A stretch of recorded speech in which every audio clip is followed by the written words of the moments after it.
Thomas Nagel's essay discusses the topic of sexual perversion. Nagel does not believe in the metaphysical idea that sexual desire can't be perverted. Rather, he sees perversion as depending upon the relationship a person has with the object of their sexual desire. Nagel's claim is that, quote, sexual perversion must reveal itself in conduct that expresses an unnatural sexual preference. Nagel does not see sexual perversion as having anything to do with reproduction. Sex without the possibility of reproduction is not perverse. He also says that something without conscious awareness, such as animals, cannot be perverse, since perversion is psychological and not physiological. Nagel also says that perversion cannot be reducible to what is seen as distasteful in society. Nagel relates hunger versus desire by examining both as specific appetites. He makes this connection because both have a desire for an object in the external world. Nagel gives us the example of someone who likes to eat things such as paper or sand. We don't see this as being perverse because it lacks the psychological aspect that is necessary for perversion.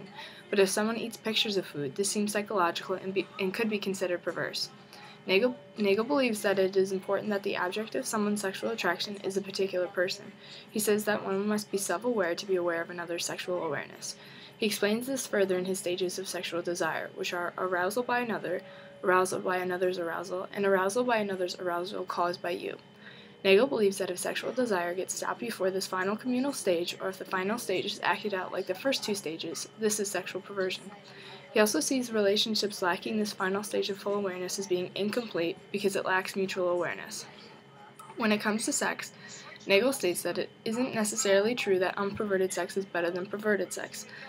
That, I suppose, is up to the interpretation of one's own sexual preference. Nagel supports his claim that perversion is the lack of mutual awareness of one another. I agree with this idea that either the perverse versus the unperverse can't be decidedly better than the other. It's all up to one's own psychological preference. His argument that perversion is not those things seen as being distasteful by the majority is far more open-minded than the template we seem to judge by in today's society.